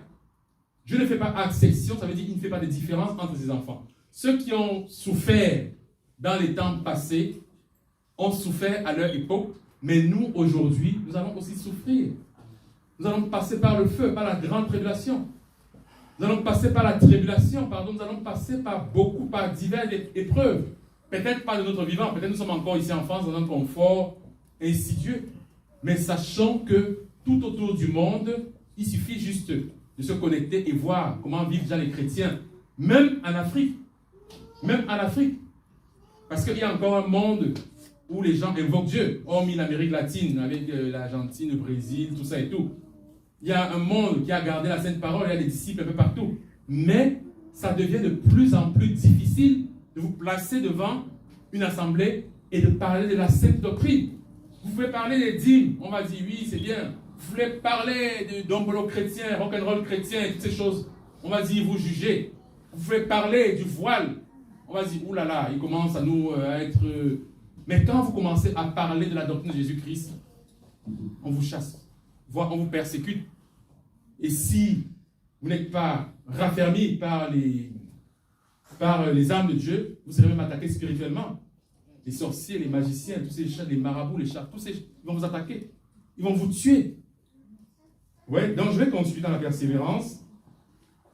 Je vais peut-être nous encourager, comme disait Paul aux Corinthiens, de traiter durement notre corps. Ça, c'est 1 Corinthiens chapitre 9, verset 27. Paul disait, je traite durement mon corps. Je le tiens assujetti de peur d'être moi-même rejeté après avoir prêché aux autres. C'est pour ça que je disais tantôt que nous devons faire très attention, nous qui enseignons la parole. Nous devons être déjà très proche de la parole. Mieux vaut lire avec les lunettes, regarder, que de prêcher des choses fausses. Parce que nous serons jugés plus sévèrement. Vous pouvez enseigner ici et perdre votre salut, tout simplement. Voilà pourquoi c'est avec crainte parfois qu'il faut se dire, Voilà, il est même dit, Paul a dit que tout le monde ne se met pas à enseigner. Par contre, vous pouvez effectivement prêcher. Vous pouvez prêcher la parole, prêcher à la maison, prêcher aux autres, prêcher aux inconvertis, etc., etc. Vous pouvez être des prédicateurs. C'est deux verbes différents, prêcher et enseigner. Allez voir dans le Larousse, c'est deux verbes différents. Mais ici, Paul dit de peur d'être moi-même rejeté après avoir prêché aux autres. Vous voyez? Même Paul avait peur pour son salut. Même Paul, l'apôtre Paul avait peur d'être rejeté après tout ce qu'il a fait pour le Seigneur Jésus-Christ. Donc c'est pour vous dire, mes bien-aimés dans le Seigneur, que cette doctrine fallacieuse, une fois sauvée pour toujours, ne trouve aucun fondement biblique. Et nous les disciples, on devrait comprendre cela une fois pour toutes. Je pense qu'on l'a compris et je sais qu'on l'a compris. Mais il faut qu'on comprenne encore comme il faut comprendre. Quand la parole de Dieu dit qu'on n'a pas encore compris comme il faut comprendre. Nous ne connaissons pas. C'est ce que dit la parole de Dieu. Je peux vous citer le verset. Si vous croyez connaître, vous ne connaissez pas encore comme il faut connaître. Donc voilà pourquoi j'insiste. Il faut qu'on comprenne bien les choses. Qu'on prenne garde de tomber. On n'est pas encore dans la connaissance parfaite. Parce qu'il est écrit que quand ce qui est parfait sera venu, les choses qui sont partielles vont disparaître. Mais pour le moment, nous sommes encore dans le partiel, mes amis dans le Seigneur. Amen. Vous voyez? Jusqu'à quelle heure nous parlons, nous enseignons, nous insistons. Nous prêchons cette parole, nous enseignons, nous disons ces choses. Au lieu d'être chaudement quelque part, en train de grignoter. Vous voyez? Mais bien aimés dans le Seigneur, bon, ce sont des caricatures, mais je sais qu'ici, si le Seigneur a pourvu que nous soyons là, c'est parce qu'il s'est choisi une part de personnes qui vont écouter ce message de persévérance. Et c'est un message que je suis le premier à en profiter parce que, vous voyez, on n'est pas parfait, nul n'est parfait ici-bas sur terre. Donc, il faut qu'on traite durement nos corps. Il faut qu'on essaye de crucifier la chair. Par exemple, le matin, on est pressé par les emplois du temps. Il faut qu'on emmène les enfants à l'école, il faut qu'on fasse ceci, on fasse cela. Il faut que le week-end, on reste peut-être en famille, après avoir travaillé difficilement toute la semaine. Mais traiter durement son corps veut dire aussi consacrer une partie de la journée, voire même toute la journée, à notre Seigneur. Consacrer une partie de la semaine à notre Seigneur. Consacrer nos enfants à notre Seigneur.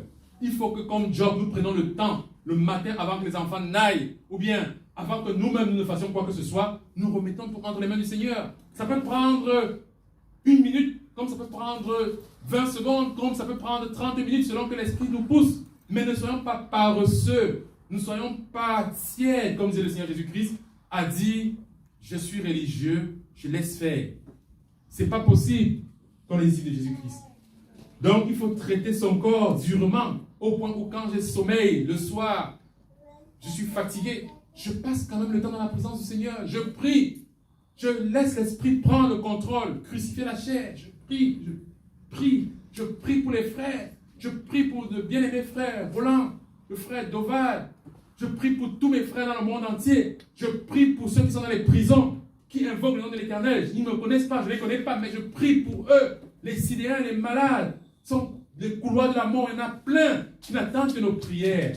Je prie pour les malades. Je prie pour les ennemis. Je les bénis. Je prie, mes bien-aimés dans le Seigneur. Et ça prend beaucoup de temps parce que la chair n'aime pas ça. La chair n'aime pas ça, mes frères. La chair n'aime pas ces choses-là. La chair n'aime pas, même entendre ces choses, c'est extrêmement compliqué pour la chair. Oui, donc du coup, je vais avancer. Je vais continuer. Durant des années, je sais une chose.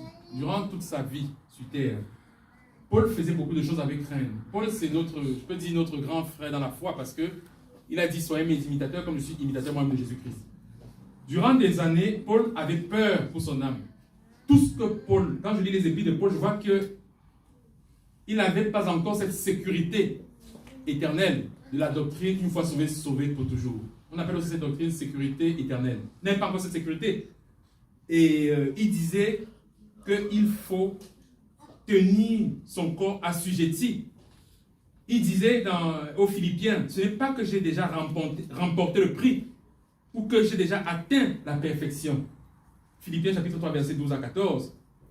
Et qu'est-ce qu'il disait? Je ne pense même pas. Si Paul dit, lui, Paul que nous connaissons, Paul que nous citons, lui qui cite la parole de Dieu, si Paul lui-même dit dans Philippiens chapitre 3 verset 13 à 14, je ne pense même pas encore avoir saisi la vie éternelle. À plus forte raison nous, mes bien-aimés dans le Seigneur. À plus forte raison nous. Vous savez, le bien-aimé frère a parlé de la Guéhenne quand il est présenté.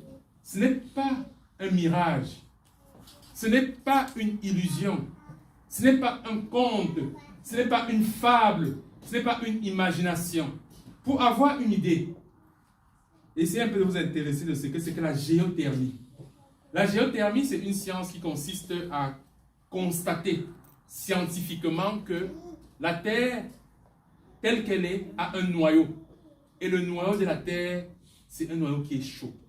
Et quand on va encore plus bas, il y a le feu. Mes bien-aimés dans le Seigneur. Il y a le feu. Et beaucoup pensent peut-être que c'est le royaume des âmes perdues. Quand on les enterre en attendant d'être jugés. Parce qu'il y a un endroit qu'on appelle le séjour des morts. Vous le savez si bien. Il y a un endroit qu'on appelle la Guéhenne. L'enfer qui n'est même pas encore inauguré. Bon, l'enfer, je ne sais pas trop ce que c'est, mais ça n'a pas encore été inauguré, cet endroit, le lac de feu. Mais tous ces endroits sont réels.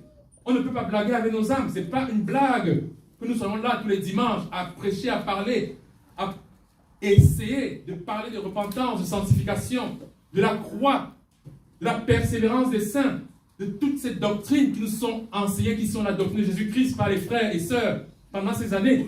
C'est parce que ce n'est pas une blague. Donc je vais continuer. L'apôtre Paul, il le savait. Donc tout ce que je dis, il savait très bien. Et voilà pourquoi il a dit, je ne pense pas encore l'avoir saisi. Donc Paul, durant toutes ces années, pendant qu'il travaillait pour le Seigneur, pendant qu'il ressuscitait les morts, pendant que Paul guérissait les malades, il n'était pas encore sûr d'avoir acquis son salut. Nous devons être imitateurs de Paul, comme je disais tantôt. Dans 1 Corinthiens chapitre 1, verset 11 à 1, il est dit, soyez mes imitateurs comme je suis moi-même imitateur de Jésus-Christ. Donc, beaucoup de chrétiens nés de nouveau, vivant par l'Esprit, manifestant des dons spirituels, ils seront surpris quand le Seigneur va dire, je ne vous ai jamais connu. Parce que, malheureusement, ils n'ont pas persévéré. Donc, cette doctrine, j'ai fait des recherches un tout petit peu parce que moi, j'aime beaucoup approfondir ce que je dis. Et je me suis rendu compte que la doctrine de l'hypergrâce, c'est une doctrine qui est née au XVIe siècle. Et c'est une des doctrines les plus dangereuses de notre époque. Parce qu'il y a beaucoup d'appelés, je dirais même de rachetés, qui sont encore à croire qu'ils sont sauvés pour toujours. Ouais, j'ai vu que cette doctrine aussi, c'était un mensonge, dans la mesure où il y a une logique de toutes choses. Quand je lis par exemple Romains chapitre 5, verset 4, ou quand je lis même Jacques chapitre 1, verset 2 à 3, il y a une logique. Quand je lis aussi Jacques chapitre 1, verset 12, on ne va pas lire tous ces versets, j'ai vu qu'il y a une logique du salut. Je répète, quand je lis Romains chapitre 5, verset 4, quand je lis Jacques chapitre 1, verset 12, quand je lis Jacques chapitre 1, verset 2 à 3 aussi, je me rends compte qu'il y a une logique pour le salut. La logique, c'est quoi? C'est le numéro 1, c'est l'épreuve. Une fois qu'on est dans l'épreuve, il y a la persévérance. Donc, c'est la patience. Une fois qu'on a la patience, il y a l'espérance, qui est la foi. Et ensuite, il y a le salut. Donc, c'est un cheminement. Et ce cheminement, il est systématique. Par exemple, quand le peuple juif, Israël, est sorti de l'Égypte, ils sont d'abord passés par l'épreuve du désert, l'épreuve de la souffrance, l'épreuve de la soif. Mais ceux du peuple Israël qui a persévéré, ils sont passés dans ce qu'on appelle aussi la persévérance, dans l'endurance, dans la patience. Ils ont patienté 40 années dans le désert. Et ceux qui ont pu tenir, ils étaient à peine 2, 1 ou 3 qui sont entrés. Je pense qu'il y avait Josué, Caleb et je ne sais pas qui d'autre, je pense que c'est tout, de l'ancienne génération. Et quand ils sont entrés dans la terre promise, il y a eu cette espérance. Et une fois qu'ils sont dans l'espérance, on peut dire qu'il y a le salut. Et c'est un peu notre cheminement aujourd'hui. Étant sur la terre, nous sommes dans la persévérance. Mais quand nous allons entrer dans le salut de l'éternel, dans l'espérance par le Seigneur Jésus-Christ, nous allons entrer dans le salut. Nous serons, comme l'a dit le Seigneur Jésus-Christ, à la droite de Dieu le Père, sur le trône, sur son trône, comme lui, il s'est assis sur le trône de Dieu. Et là, on pourra dire que nous avons le salut. Tant qu'on n'a pas cheminé par tout ce cheminement, on peut considérer que nous sommes encore dans la persévérance. Donc, il faut persévérer. Donc, voilà pourquoi aujourd'hui, nous parlons beaucoup de persévérance. Donc, je vais rapidement continuer, parce que le temps est en train de s'assombrir, en disant que... La soupe. La soupe. Qu'il n'y a rien d'extérieur. Souffrez de ma folie, comme disait l'apôtre Paul aux Corinthiens. Dans le deuxième lettre, souffrez. Je sais que, bon, vous allez me manquer, mais c'est comme ça. Vous allez me manquer. Et je prends beaucoup de temps maintenant.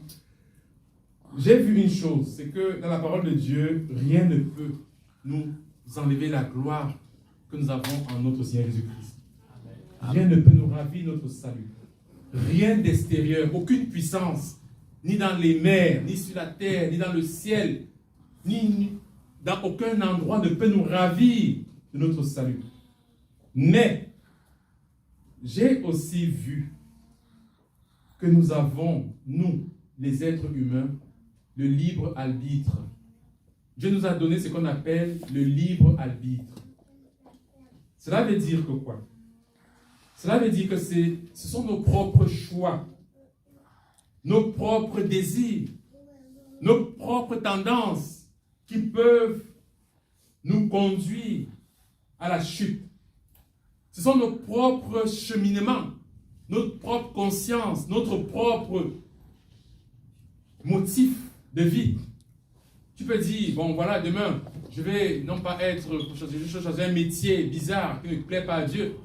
Je ne sais pas, accoucheuse, non pas accoucheuse, c'est un très beau métier. Avorteuse, il y a des métiers pareils dans certains pays. Avorteuse, ça existe, avorteuse. Même ici en France, vous voulez avorter, vous allez payer, vous avortez. C'est un métier qui ne glorifie pas Dieu. Ou je vais être tireur d'élite. C'est un métier comme tant d'autres. Mais tu vas tuer des gens, mon ami. Et ça, ce n'est pas le premier commandement de Dieu. Tu ne vas pas coûter la vie. Enfin, ce n'est pas le commandement de Dieu. Donc, ce sont nos choix qui vont nous diriger nous-mêmes à la perdition.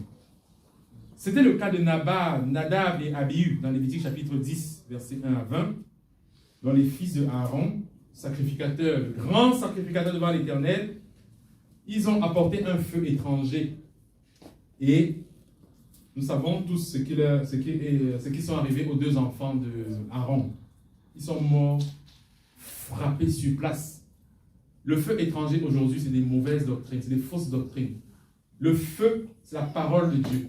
C'est une flamme de feu. Mais quand vous apportez un feu étranger, vous êtes passible de mort. Et de mort subite même quelque part. Parce qu'il y a beaucoup qui ont chuté. Il y a beaucoup. Il suffit de faire des recherches, vous allez voir qu'il y a certains soi-disant hommes de Dieu qui sont morts du jour au lendemain. Et c'est tous les jours, toutes les semaines, tous les mois, toutes les années, on décompte par dizaines, par centaines, par milliers de personnes qui ont bien commencé, mais qui subitement sont morts parce qu'ils ont ramené un feu étranger dans le corps du Christ. C'est l'exemple aussi du peuple de Dieu, du peuple d'Israël, qui a délibérément murmuré lors de la révolte de Corée. Ils sont mis à jeter, en Israël on mangeait, en Égypte on mangeait bien, il y avait le pastèque, il y avait des fruits et tout. Maintenant on nous a fait sortir. Ils sont mis à murmurer. Et nous savons ce qui s'est passé lors de la révolte de Corée. 14 700 personnes sont mortes sur le coup. 14 700 personnes, à cause de la colère de Dieu. 14 700 personnes sont mortes parce qu'ils se sont mis à murmurer. Ouais, bon ça on peut le vérifier dans Nombre chapitre 16, verset 1. Et j'ai encore vu un exemple, c'est le cas d'un prophète. C'était un homme qui aimait beaucoup le Seigneur, et un homme qui ne parlait que du Seigneur. Ce prophète, c'était le prophète Balaam. C'est un prophète que la Bible décrit comme étant un prophète vraiment qui était zélé. Mais qu'est-ce que Balaam a fait malheureusement? À cause de l'argent, malheureusement, il s'est détourné du Seigneur. Il a préféré exécuter les desseins d'un roi qui s'appelait Balak. Bon, je ne vais pas entrer dans cette histoire. C'était juste pour dire que même des prophètes de Dieu peuvent chuter. J'ai aussi vu une personne qui s'appelait Uza. Uza, c'est une personne, un fils, là où il y avait on appelle le tabernacle du Seigneur, était chez eux. Donc, sa chambre n'était pas très loin du tabernacle du Seigneur. Mais, un jour, Uza a commis une infamie, alors qu'il a eu la grâce dans sa maison, dans la maison de son père, d'avoir hébergé le tabernacle du Dieu vivant. Il a eu la grâce d'avoir dormi dans la... Qui peut se vanter d'avoir dormi dans la... Ah, c'était impossible. Mais qu'est-ce qu'il a fait malheureusement? Le Seigneur avait dit, quand on transporte le tabernacle, c'était une loi mosaïque, c'était une loi sérieuse. Quand on transporte le tabernacle, il faut que ce soit porté par des hommes. Voilà pourquoi le tabernacle avait 4 bras. En or, il fallait porter, c'était 4 hommes. Mais qu'est-ce qu'ils ont fait? Ils ont mis le tabernacle sur... des bœufs, c'est ça. Et sur un chariot, et ça a tangué. Et quand ça a tangué, quand il était sur les bosses, il a mis sa main pour rattraper le tabernacle qui ne tangue pas. Je ne sais pas si vous avez l'impression, comme moi, qu'on n'a pas compris le Dieu qu'on invoque. On n'a pas l'imagerie du Dieu d'Israël, le Dieu d'Abraham, d'Isaac, de Jacob. Comment pouvez-vous mettre le tabernacle de Dieu? Moi, personnellement, aujourd'hui, l'image que j'ai du Dieu Tout-Puissant, c'est que même le ciel ne peut pas contenir sa présence. Le ciel que vous voyez qui est si grand ne peut pas contenir la présence de Dieu. Là-bas, c'est juste la gloire de Dieu qui est au ciel. Quand on dit on parle du pan de sa robe qui envahissait le temple, ce n'est que la gloire de Dieu. La parole de Dieu dit que le ciel n'est que son trône. Le trône de quelqu'un, c'est là où il y a sa gloire. Et la terre, son marchepied. On parle du créateur, de l'univers, de tout. Donc, qu'est-ce qu'ils ont fait? Uza a mis la main pour retenir et puis il a été frappé. Pour retenir le tabernacle qui tanguait. Il a été frappé de mort immédiatement. Même David, le roi, n'a rien compris. Immédiatement, il était grillé. Il était mort. Donc, voilà quelqu'un qui voulait servir l'Éternel et il a été frappé. J'ai beaucoup d'exemples comme ça dans la Bible. Il y a beaucoup d'exemples de personnes qui ont servi le Seigneur. On a cité Balaam, on a cité Uza, on a cité les fils du sacrificateur Aaron. Ils sont pleins dans l'Ancien Testament qui servaient le Seigneur pourtant, mais qui ont été frappés de mort. Frappés, et ils sont morts immédiatement. Ils sont pleins. Parce qu'ils n'ont pas observé la parole de Dieu. Donc quand aujourd'hui on vient dire une fois sauvé, sauvé pour toujours, je ne sais pas d'où ils ont pris cette doctrine. Dans les mauvais choix de l'intérieur. Ouais, un jour notre grand frère avait dit, mes brebis entendent ma voix et elles me suivent. Et personne ne les ravira de ma main. Donc, ici, la condition, c'est entendre la voix du Seigneur. Et pour suivre ce Seigneur, il faut d'abord entendre sa voix. Si tu n'entends pas sa voix, si tu fais le choix d'entendre des fausses doctrines qui ne sont pas de Jésus-Christ, des fausses théories, des théories religieuses, même quand bien même ces théories viendront d'un grand frère dans le Seigneur, d'un aîné, comme on dit, d'un sage, faites attention. C'est la parole de Dieu qui compte. Parce que quand vous serez jugé, on sera jugé sur la parole de Dieu et non pas sur ce qu'un aîné nous avait dit. Il y a beaucoup d'exemples comme ça dans la Bible où des gens ont plutôt suivi les aînés et ils ont été frappés de mort aussi. Et là, c'est la mort, parce que le salaire du péché, c'est la mort. Ce n'est plus, on est encore dans la vie. Non, c'est fini. Donc, la deuxième condition, c'est que les brebis qui ont entendu la voix, la première, c'est déjà qu'il faut entendre la voix. La deuxième, il faut suivre le maître. Voilà pourquoi Jésus dit, mes brebis, ma voix, me suivent et ils sont dans ma main. Donc, il y a possessif. Nous sommes comme, je peux dire, un grossier verbe. Je peux dire, on est comme si on est possédé par Jésus-Christ. Jésus-Christ, il est pour nous et nous sommes pour lui, nous sommes à lui, nous sommes un. Donc, nous sommes, il disait, la parole de Dieu dit, ce n'est plus nous qui vivons, mais c'est Christ qui vit en nous. Il dit, voilà pourquoi il y a le possessif qui dit mes brebis, ma voix, me suit, ma main, etc.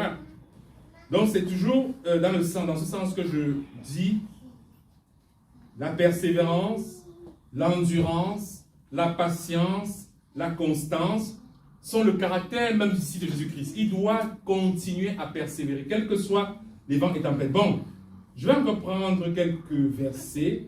Ananias et Saphira, donc j'ai cité Ananias et Saphira, j'ai dit que bon, c'est les disciples de Jésus-Christ, Ananias et Saphira, ils étaient des disciples, ils ont été les disciples de la première heure, c'est-à-dire les premiers disciples de Jésus-Christ, ils ont été de ceux qui ont été aussi frappés de mort, parce qu'ils ont trompé le Saint-Esprit.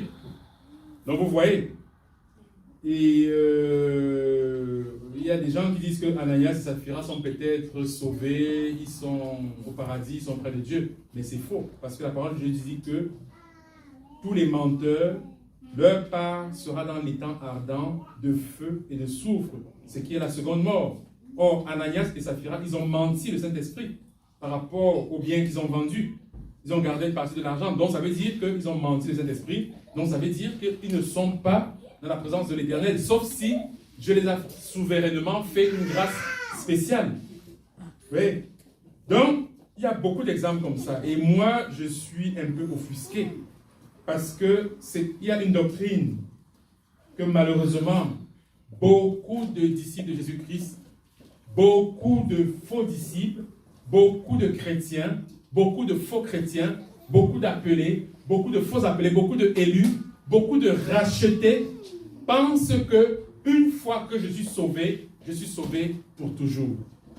La mauvaise nouvelle, c'est que c'est faux. Mais la bonne nouvelle, c'est qu'effectivement, nous sommes scellés par le Saint-Esprit en Jésus-Christ. Amen. Donc, le but de cet enseignement aujourd'hui, c'est la persévérance. Nous devons persévérer. Nous ne pouvons pas nous fier à tout ce qui se passe dans le monde. Nous ne pouvons pas nous fier à tout ce qui se passe dans la religion.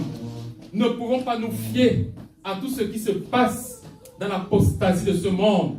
Nous ne pouvons pas nous fier à tout ce que nos yeux voient ou nos oreilles entendent. Nous avons lu que nous devons marcher par l'esprit. Nous ne pouvons pas nous fier à tous les mensonges qui sont racontés, même parfois parmi nos propres frères et sœurs. Nous ne pouvons pas nous fier à nous-mêmes. Parfois dans mes prières, je dis à mon Seigneur, à mon Père, je refuse de marcher selon les limites que m'impose ma propre chair au nom de Jésus-Christ. Je refuse. Je ne veux pas marcher selon les limites que m'impose mon adversaire.